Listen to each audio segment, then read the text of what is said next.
Саламатсыздар балалар, дүниетану пәні 28-ші сабақ. Бүгін сабағымыздың тақырыбы адам өміріне ауа райының әсері.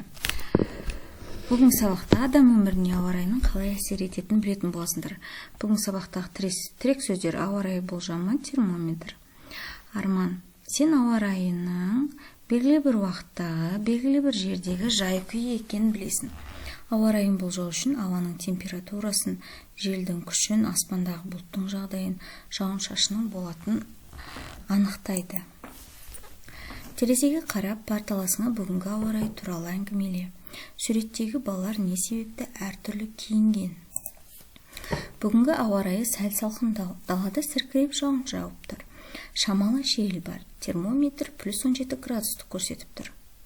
Адамдардың әртүрлі киінуі даладағы ауа райына байланысты. Қараймыз. Бірінші суреттегі бала жеңіл киінген, екінші суреттегі бала қалың киінген, үшінші суреттегі бала да қалың киінген.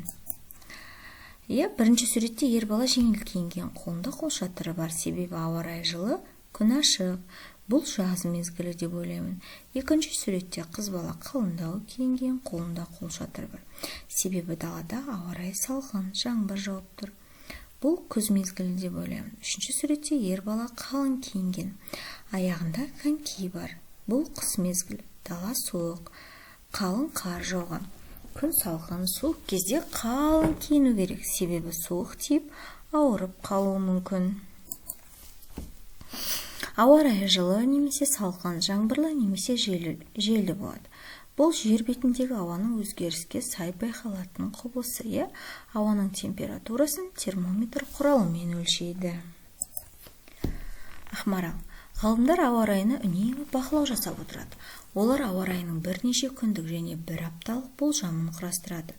Ауа райының адам өміріне, денсаулығына және шаруашылыққа тигізетін өзіндік әсері болады. Жаңбыр бірнеше күн қатарынан жауса, елді мекенді су басуы ықтимал.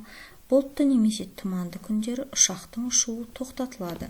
Қыста қар қалың түссе, көліктің жүруіне қиындық туады. Өзің білетін жорамалды төмендегі кестеге жаз, қорытынды жаса. Ауа райының адам өміріне қолайлы әсері: күн ашық, жылы болса, адамдардың көңіл-күйі көтеріңкі болады. Көктемде жаңбыр молынан жауса, топырақ құнарлана түсіп, егін мол өнім береді. Ауа райының адам өміріне қолайсыз әсері: ыстық ауа райы кезінде адамдардың асқазан ішек жолдары аурулар көрсеткіші жоғарылайды. Ауа райы қатты аяз, суық болып кетсе, машина жолдары уақытша жабылады.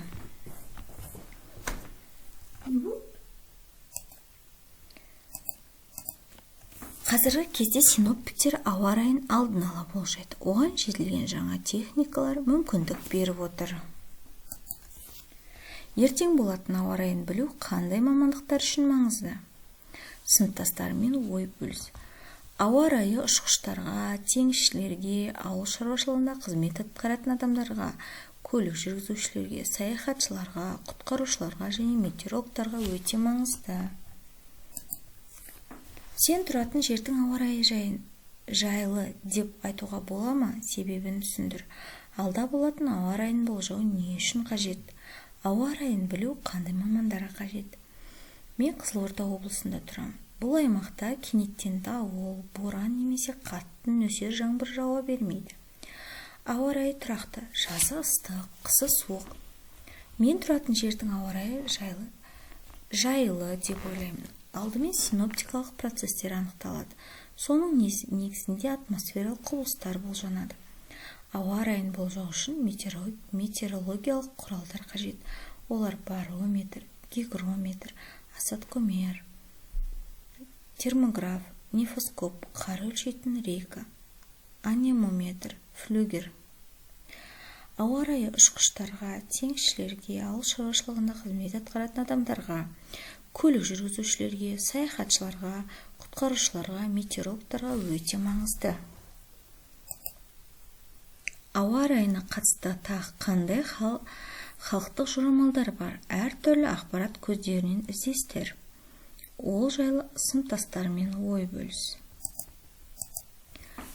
Құрменшіл қар астын қорғаласа, кешікпей-ақ боран болады. Бозторғай ұясын ойпаңға салса, жаз қуаң болады. Бозторғай ұясын қыранға салса, жаз жауынды болады. Дуада қыстап қалса, қыс жайлы болады. Қамыс торғай ұясын бетке салса, жаз жаңбырлы болып су көтеріледі. Қызыл қазсаздан соғатын ұясының іргесін биік етсе, жаз жаңбырлы болып су көтеріледі. Жыл құстары топтасып ұшса, жылымық күз созыла түседі. Жыл құстары қайтқанда төмен ұшса, қыс қатты болады. Жар қабақтағы ұя биікке салынса, су тасқыны болады. Саңырау құр бұтаққа қонақтаса, тұман түседі. Қарға топтасып қарқылдаса, ауа райы бұзылады. Шіл үйірін молайса, қыс суық болады. Көк жасыл шегіртке молайса, жаз қуаң болады. Суыр ініне ерте жатса, қыс қатты болады. Ал балалар, осымен сабағымыз аяқталды. Алдағы сабақтарымызды жіберіп алмас үшін арнамызға тіркеліп лайк басуды ұмытпаңдар.